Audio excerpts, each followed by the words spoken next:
just in off the coast of the Caribbean. We made it to Haiti! Yay! We made it! Alright, so now that we're dried off, hi guys, Chandy here. Hi. And on today's crash course, we'll be discussing the Haitian Revolution.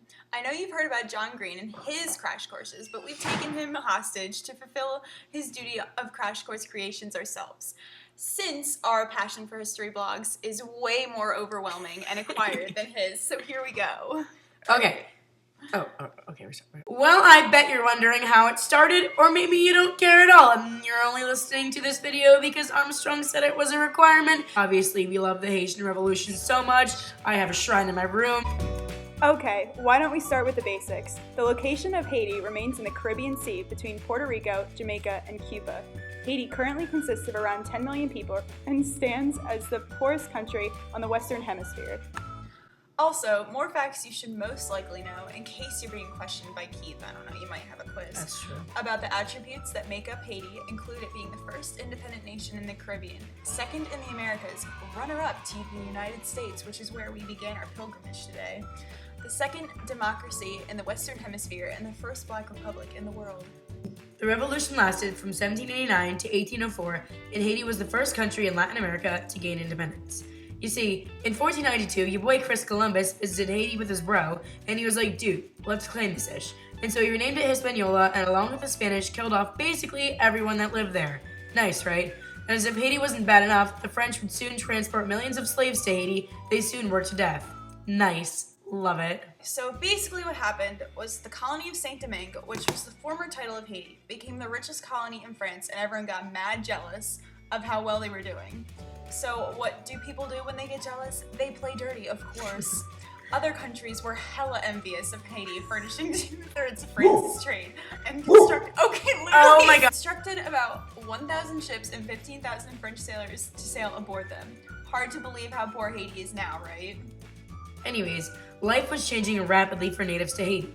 At first they were just doing their thing, and then bam, all of a sudden Chris Columbus just decides to warp their homes into a successful trade operation in which he then harbored so many slaves that it made up roughly 90% of the population. In the 17th century, the area of Haiti began as a pirate outpost. We're taking it all the way back to the beginning here. The original French inhabitants made a living by selling leather and a type of smoked beef that comes from cow as well. The cattle they used to make their profits were left behind by the Spanish, but the French began selling the leather and beef, or buccan, but by 1640 the French began to run low on the beef. They were killing all their cows. That's so sad, like just killing all their cows. Anyway, what did they expect to just keep this up forever? So as an alternative, they robbed Spanish galleons and stole from their silver mines from South America. Soon, many people began to end their lives of being thieves and pirates and chose to settle the island. They began investing in sugar plantations, which, mentioned before, became hugely successful. So successful! Oh, yeah? So successful that those countries got jealous as well.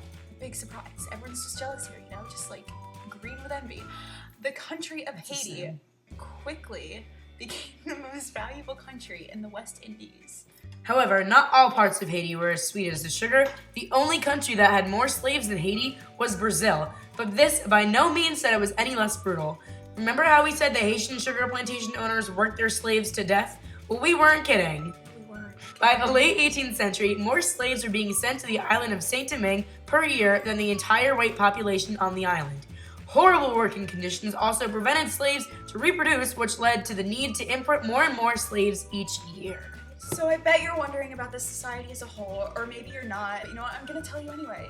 So, you see, at this time, Haiti was split up into 4 social classes. The Grands Blancs, or the plantation owners who also owned slaves as well. The gens de couleur, or the free people of color, many of which owned plantations and enslaved themselves. The Petits Blancs, or white artisans, shopkeepers, and merchants who often owned a few slaves themselves. And finally, the bottom of the food chain, the slaves.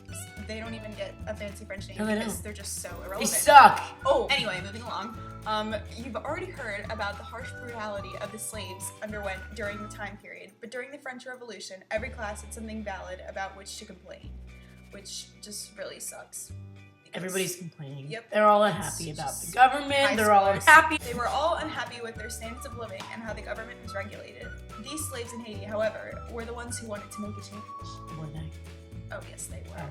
Louverture was the leader of this change or revolt of the slaves. He organized the rebellion and made the slaves into an army that could take a hit from the French.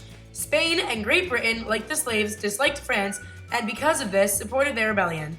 France realized they didn't stand a chance against all three of these forces, so they were like, hey, let's just free the slaves. But did the slaves ever really get free? No, They really don't. not- Their life nope. just plummets into a deep, dark abyss of oppression, and they're just moving on. February 4th, 1794, great, love it. The National Convention was like, yeah, man, sounds like a good idea. But were they ever really free? No, they weren't. But here is how the story continues. So, shortly after this announcement, Louverture pulled a jerk move and allied with France instead of Spain. What a snake. There's a snake in my boo! Thank you. This seemed to have turned the tides of the war, which one would assume it would lead to ultimate success. But when does assumption ever turn out to be true? A slight problem seemed to arise, just a little tiny, because Haiti wasn't what you'd call independent. And little did they know that they soon would have a new little leader, pun intended, named Napoleon Bonaparte. Not dynamite, which I'm sure you were expecting. And he probably would have made a better ruler. Vote for Pedro. So our good man Louverture actually incorporated enlightenment into his method of turning unhappy slaves into militia, which is a fancy word for army for those of you without an extended vocabulary. Traditional scholarship has depicted the slaves in their revolt blindly following their leader, not really being a part of the war. Louverture, however, used ideas of European philosophy to empower slaves to become actually involved in the war. So the outcome of the Haitian Revolution consisted of three things. The capture of Louverture by Napoleon and his brother-in-law, General Charles Leclerc, the French forces being defeated, and on January 1st, 1804, the independence of Haiti. We hope you enjoyed watching this little crash course on the Haitian Revolution.